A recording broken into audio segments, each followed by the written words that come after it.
আমাৰ চৰকাৰখন গঠন হোৱা প্ৰায় এবছৰ 3 মাহ পূৰ্ণ হৈ গ'ল।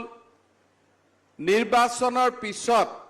কেইবাটাও দিন কলিয়াবৰলৈ আহিম বুলি মনতে ভাবি ৰাখিছিলোঁ, কিন্তু বিভিন্ন চৰকাৰী অসুবিধাৰ বাবে মই কলিয়াবৰৰ ৰাইজক লগ পোৱাৰ যি মনত দুৰ্বাৰ হেঁপাহ আছিল তাক বাস্তৱত ৰূপায়িত কৰিব পৰা নাছিলোঁ। আমাৰ অহাকালি ইয়াত আহিবলগীয়া আছিল। দিল্লীত অহাকালিও এখন জৰুৰী সভা অনুষ্ঠিত হ'ব। লগে লগে মই কেশৱদাক ক'লোঁ যে কেশৱদা মিটিংখন পিছুৱাই নিদিওঁ, মিটিংখন আগুৱাই দিব লাগিব, কাৰণ বহু দিনৰ পৰা কলিয়াবৰত যোৱাৰ মোৰ এটা হেঁপাহ আছিলে। আজি আপোনালোকক লগ পাই মই সকলোকে বহুত বহুত ধন্যবাদ যাচিছোঁ আৰু আপোনালোকে আমাক যি মৰম আদৰ চেনেহ দেখুৱাই আহিছে তাৰ বাবে মই আপোনালোকক বিশেষকৈ কলিয়াবৰৰ ৰাইজক বহুত বহুত ধন্যবাদ আৰু কৃতজ্ঞতা যাচিছোঁ। কেশৱ মহন্ত ডাঙৰীয়াই তেখেতৰ ভাষণত বিভিন্ন দিশৰ ওপৰত আলোকপাত কৰিছে। বিশেষকৈ কলিয়াবৰ সমষ্টিৰ উন্নয়নৰ বিষয়ে তেখেতে আমাৰ আগত এটা আভাস দাঙি ধৰিছে। পৰিমল শুক্লবৈদ্য ডাঙৰীয়াই আমাৰ অসমখনৰ অগ্ৰগতিৰ এটা বিন্দু আপোনালোকৰ আগত দাঙি ধৰিছে। আজিৰ অনুষ্ঠানটোত মই অত্যন্ত আনন্দিত যে কলিয়াবৰত যিখন এখন ক'ব গ'লে ডিছপেন্সাৰী হিচাপে এই হস্পিটেলখন আৰম্ভ হৈছিল, 30 বেডেড হ'ল, আজি ই এখন মহকুমা চিকিৎসালয়লৈ উন্নত হ'ল। আৰু এই চিকিৎসালয়খনত আমি অসমীয়াত কওঁ সোণত সুৱগা চৰাই। আচলতে মহকুমা চিকিৎসালয়ত আমাৰ চিটি স্কেন বা যি ধৰণৰ ইয়াত এক্সৰে মেচিন আছে তেনেকুৱা ধৰণৰ আমাৰ লগত নাথাকে। কোভিড পৰিস্থিতিৰ শেষৰ সময়ত ভাৰতৰ বিত্তমন্ত্ৰী নিৰ্মলা সীতাৰমণ ডাঙৰীয়ানীয়ে মোক কৈছিল যে বয়িঙে ভাৰতৰ বিভিন্ন স্থানত ICU হস্পিটাল আদিত সহায় কৰি আছে, তোৰ তাতো পঠাম, তই কথা পাতিবি। প্ৰবীণা ডাঙৰীয়ানী আমাৰ গুৱাহাটীলৈ আহিছিল আৰু তেখেতে মোক কৈছিল যে কেইখনমান হস্পিটালত আমি হাই এণ্ড ইকুইপমেণ্ট দিব পাৰোঁ। তেখেতসকলে আজি আমাক এই চিটি স্কেন মেচিন, আল্ট্ৰাছাউণ্ড, এক্সৰে গোটেইখিনি বয়িং বুলি, আপোনালোকে বয়িং মানে জানে, প্লেনত উঠিলে কয় এখন কি প্লেন, বয়িং প্লেন। সেই বয়িঙৰ যিসকল আমাৰ কৰ্মকৰ্তা আছে তেওঁলোকে এই বস্তুখিনি, এই সম্পদখিনি কলিয়াবৰৰ ৰাইজলৈ দান হিচাপে আগবঢ়াইছে। মই কলিয়াবৰ ৰাইজক অনুৰোধ কৰিম, let us give a big clap for Boeing. আজি এই মহকুমা চিকিৎসালয়খন আৰম্ভ হ'ল, কিন্তু আপোনালোকে জানি ভাল পাব যে এই চিকিৎসালয়খনক আমি 200 বিচনাৰে এখন জিলা হস্পিটাললৈকে ৰূপান্তৰ কৰাৰ আঁচনি এটা আমি প্ৰস্তুত কৰি ৰাখিছোঁ। এই মহকুমা চিকিৎসালয়খন কিছুদিন কাম আৰম্ভ হোৱাৰ লগে লগে আমি ইয়াত 200খন বিচনাযুক্ত এখন জিলা হস্পিটাল নিৰ্মাণ কৰিম। মই কেশৱ মহন্ত ডাঙৰীয়াক অনুৰোধ কৰিম যে 100 বিঘা মাটিও লগত চাই থ'ব লাগে। কেতিয়াবালৈকে আমাৰ ইয়াত ভগৱানে কৰিলে, মা কামাখ্যাই কৰিলে, বদলা পদ্মহাতাই কৰিলে, কেতিয়াবালৈ আমাৰ ইয়াত মেডিকেল কলেজো হৈ যাব। সেইবাবে মই অলপমান দীৰ্ঘম্যাদী আঁচনিৰে এই গোটেইখিনি কাম আৰম্ভ কৰিবলৈ অনুৰোধ কৰিম, যাতে সময়ত 200খন বিচনাযুক্ত যিখন নতুন হস্পিটাল আমি ইয়াত কৰিম এজ এ ডিষ্ট্ৰিক্ট হস্পিটাল, সেইখনক সম্বল কৰিয়ে লৈয়ে আমি যাতে ভৱিষ্যতত কলিয়াবৰক আৰু আগুৱাই লৈ যাব পাৰোঁ। আমাৰ স্বাস্থ্য খণ্ডত আপোনালোকে জানে যে যোৱা কেইবাটাও বছৰত অসমত আমি স্বাস্থ্য খণ্ডৰ উন্নয়নৰ কাৰণে নিৰন্তৰ কাম কৰি আহিছোঁ। আমাৰ লক্ষ্য আছিলে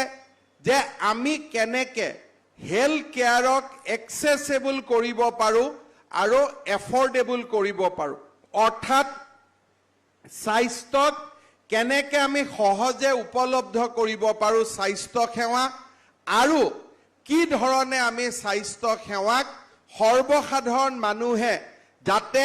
স্বাস্থ্য সেৱা লাভ কৰিব পাৰে তাৰ বাবে আমি কেনেকৈ কাম কৰিব পাৰোঁ এই যি আমি সংকল্প মনত বান্ধি লৈছিলোঁ যে অসমক আমি স্বাস্থ্য সেৱাক জনসাধাৰণৰ ওচৰলৈ লৈ আহিম সেই সংকল্পক আজি আমি বহুদূৰ বাস্তৱত ৰূপায়িত কৰিব পাৰিছোঁ আপোনালোকে জানে যে এটা সময়ত অসমত মাত্ৰ 3খন মেডিকেল কলেজ আছিল গুৱাহাটী শিলচৰ আৰু ডিব্ৰুগড়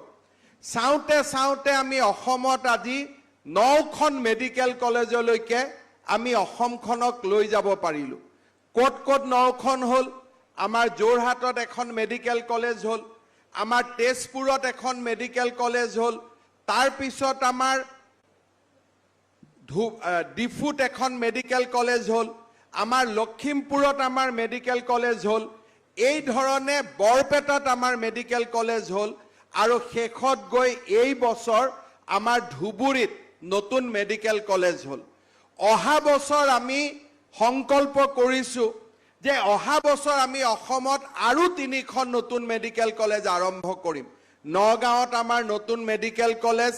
আমি অহা বছৰত আৰম্ভ কৰিম নলবাৰীত আমি নতুন মেডিকেল কলেজ অহা বছৰত আৰম্ভ কৰিম আৰু কোকৰাঝাৰত আমি নতুন মেডিকেল কলেজ আৰম্ভ কৰিম অৰ্থাৎ আমাৰ কাৰ্যকালৰ ভিতৰত 2026 চনৰ ভিতৰত আমি অসমত সৰ্বমুঠ 16খন মেডিকেল কলেজ আৰু 2030 চনৰ ভিতৰত অসমত আমি 24খন মেডিকেল কলেজ আমি নিৰ্মাণ কৰিব খুজিছোঁ আৰু অকল নিৰ্মাণ কৰিব খোজাই নহয় আজি আমি সেই দিশত দুৰন্ত গতিত আমি আগুৱাই গৈছোঁ তাৰ লগে লগে আপোনালোকে জানে যে অসমত আগত এখন মাত্ৰ কেন্সাৰ হস্পিটাল আছিল বি বৰুৱা কেন্সাৰ হস্পিটাল ক'ত কেন্সাৰ হলে ক'ত যাব লাগে বোম্বাইত যাব লাগে নহলে বি বৰুৱা কেন্সাৰ হস্পিটালত যাব লাগে যোৱা 2 বছৰ 3 বছৰ আগতে আমি গুৱাহাটী মেডিকেল কলেজত নতুন এখন কেন্সাৰ হস্পিটাল স্থাপন কৰিছিলোঁ ইয়াৰ পিছত আগবাঢ়ি গৈ কেইদিনমান আগতে প্ৰধানমন্ত্ৰী নৰেন্দ্ৰ মোদী ডাঙৰীয়াৰ কৰকমলেৰে আমি অসমত আৰু 7খন কেন্সাৰ হস্পিটাল আমি আৰম্ভ কৰিলোঁ অৰ্থাৎ সৰ্বমুঠ হস্পিটাল 9খন হ'ল কেইদিনমানৰ ভিতৰত অৰ্থাৎ এই বিত্তীয় বছৰৰ ভিতৰত অসমত আৰু নতুন 3খন কেন্সাৰ হস্পিটাল আৰম্ভ কৰিম আৰু শেষত গৈ অসমত আমি 18খন কেন্সাৰ হস্পিটাল অহা 3 বছৰৰ ভিতৰত আমি নিৰ্মাণ কৰিব খুজিছোঁ 2006 চনত মই যেতিয়া অসমত প্ৰথম স্বাস্থ্য মন্ত্ৰীৰ দায়িত্ব লৈছিলোঁ তেতিয়া অসমত সৰ্বমুঠ হস্পিটালৰ সংখ্যা আছিল 600খন তাৰ পৰা কাম আৰম্ভ কৰিছিলোঁ আজি আমাৰ অসমত হস্পিটালৰ সংখ্যা প্ৰায় 2000খনলৈ আমাৰ বৃদ্ধি পাইছে 600খনৰ পৰা 2000খন 1400খন আৰু স্বাস্থ্য সেৱাত যি ব্যাপক আমাৰ উন্নতি আমি দেখিছিলোঁ 108ৰ পৰা আৰম্ভ কৰি কেঁচুৱাৰ হৃদয় ৰোগত চিকিৎসাৰ পৰা আৰম্ভ কৰি আমাৰ স্বাস্থ্য সেৱাৰ এটা উজ্জ্বল দিশ প্ৰতিটো দিনতে আমাৰ চকুত পৰিছিল পৰিমল শুক্লবৈদ্য ডাঙৰীয়াই কোভিডৰ কথা উল্লেখ কৰিছিল কোভিড পেণ্ডেমিকৰ সময়ত আমাৰ অসমত আইসিউৰ সংখ্যা কোভিড পেণ্ডেমিকৰ আগতে আছিল 382টা আজি কোভিডৰ সময়ত আমি ইমান আইসিউ নিৰ্মাণ কৰিলোঁ যে আজি অসমত আইসিউৰ সংখ্যা 2000লৈকে বৃদ্ধি পাইছে যে 2000 ৰোগীক আজি আমি আইসিউত ৰাখিব পাৰোঁ কোভিডৰ সময়ত এফালে আমি কোভিডৰ লগত যুঁজিছিলোঁ এফালে আমি স্বাস্থ্য সেৱাক নতুন দিগন্তলৈ লৈ যোৱাৰ বাবে প্ৰয়াস আৰু প্ৰচেষ্টা কৰিছিলোঁ আজি আমাক কি লাগে হস্পিটাল আমাৰ হ'ল আমাৰ বাবে পৰ্যাপ্ত পৰিমাণৰ আমাৰ লগত ডক্টৰ আহিছে কাৰণ 9খন মেডিকেল কলেজত প্ৰতি বছৰত প্ৰায় 1100 নতুন ডাক্তৰ আজিকালি সৃষ্টি হয় আগতে 300 ডক্টৰ বছৰত আহিছিল এতিয়া 1100 প্ৰত্যেক বছৰতে ডক্টৰ সৃষ্টি হয় এতিয়া আমাক কি লাগে যে ডক্টৰ সকলে যাতে হস্পিটালত নিৰন্তৰ কাম কৰে আৰু মানুহক প্ৰয়োজনীয় চিকিৎসা প্ৰয়োজনৰ সময়ত দিব পাৰে আমাৰ এমডি এনএইচএম লক্ষ্মীপ্ৰিয়া ডাঙৰীয়ানীয়ে মেটাৰনেল মৰ্টেলিটি ৰেট বা ইনফেন্ট মৰ্টেলিটি ৰেটৰ ওপৰত আপোনালোকৰ দৃষ্টিগোচৰ কৰিছিল মেটাৰনেল মৰ্টেলিটি মানে কি যে সন্তান জন্ম দিব যাওঁতে কিমান মাকৰ মৃত্যু হয় আৰু ইনফেন্ট মৰ্টেলিটি ৰেট মানে কি যে জন্মৰ 5 বছৰৰ ভিতৰত কিমান শিশু মৃত্যুৰ মুখত পৰে মোৰ মনত আছে যে যেতিয়া মই প্ৰথম স্বাস্থ্য মন্ত্ৰীৰ দায়িত্ব লৈছিলোঁ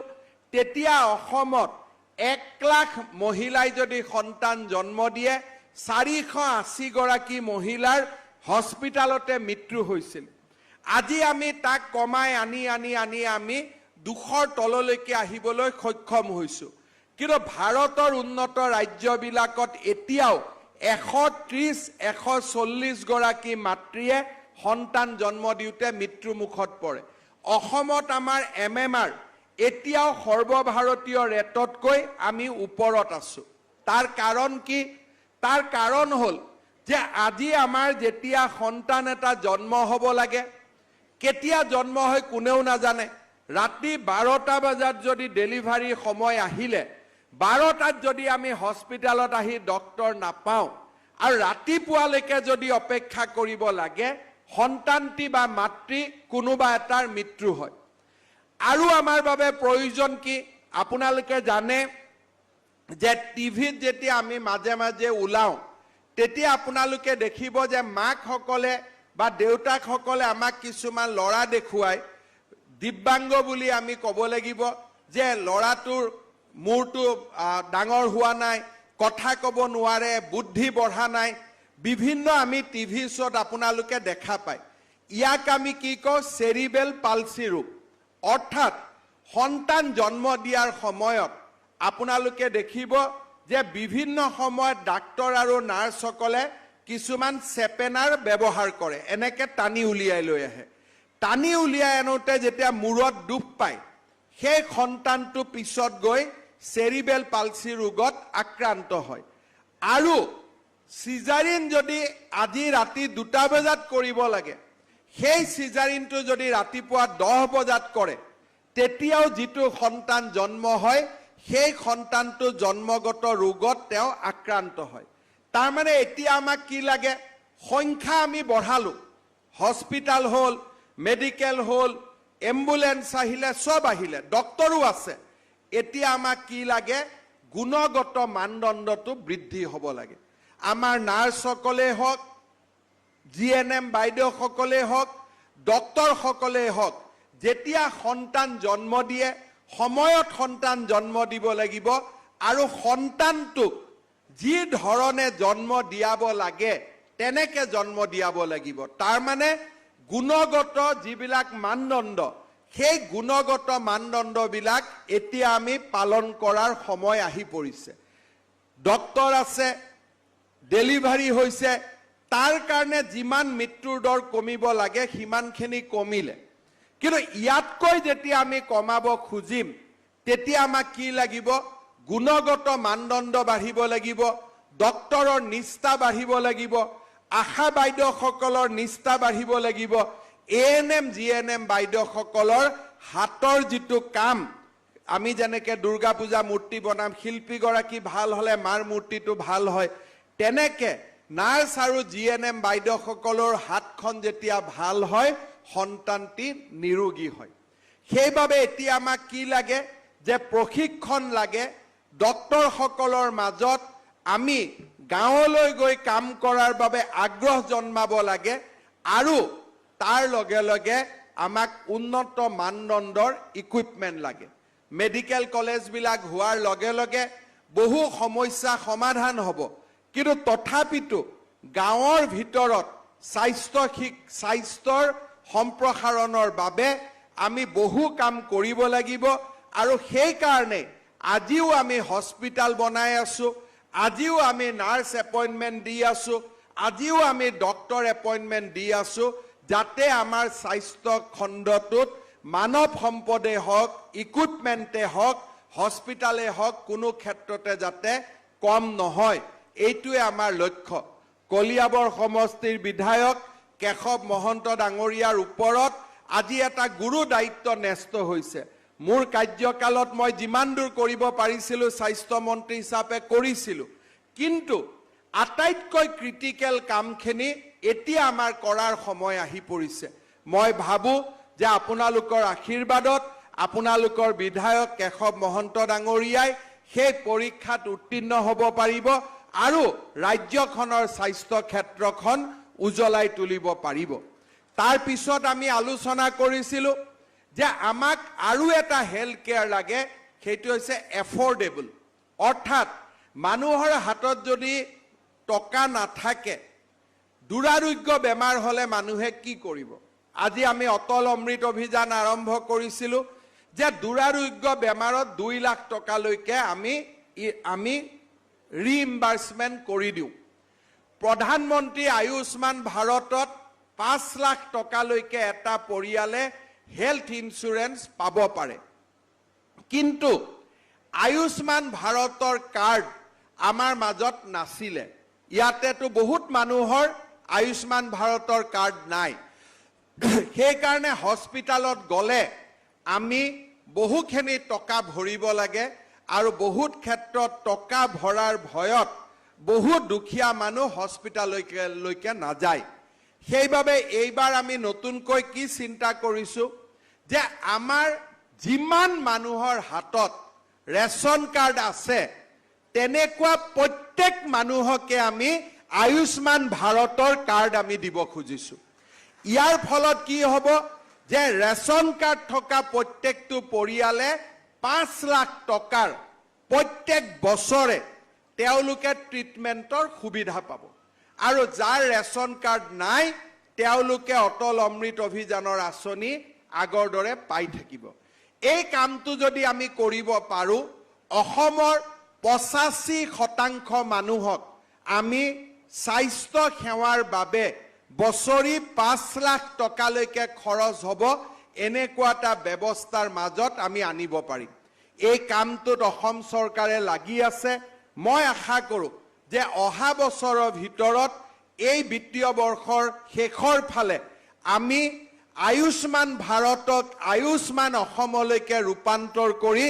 প্ৰত্যেক 3 টকীয়া চাউল বা বিনামূলীয়া চাউল পোৱা প্ৰত্যেকটো ৰেচন কাৰ্ডৰ পৰিয়ালক আমি এই স্বাস্থ্য সেৱা আঁচনিৰ লগত আমি জড়িত কৰিব পাৰিম। এই আঁচনি হৈ যোৱাৰ লগে লগে স্বাস্থ্য সেৱা আমাৰ জনসাধাৰণৰ বাবে সহজে উপলব্ধ হৈ পৰিব। মোৰ দুটাই কথা যে স্বাস্থ্য সেৱা ৰাইজে ঘৰৰ ওচৰত পাব লাগে আৰু স্বাস্থ্য সেৱা সহজলব্ধ হ'ব লাগে আৰু সকলো ধৰণৰ মানুহে যাতে হস্পিটালত যাব পাৰে তাৰ বাবে আমাৰ হাতত হেল্থ ইঞ্চুৰেঞ্চ সকলোৰে হাতত থাকিব লাগে, স্বাস্থ্য বীমা আমাৰ হাতত থাকিব লাগে। এই দিশত আমি ৰাজ্য চৰকাৰে কাম কৰি গৈ আছোঁ আৰু মই ভাবোঁ যে এই ক্ষেত্ৰত আমি সফল হ'ব পাৰিম।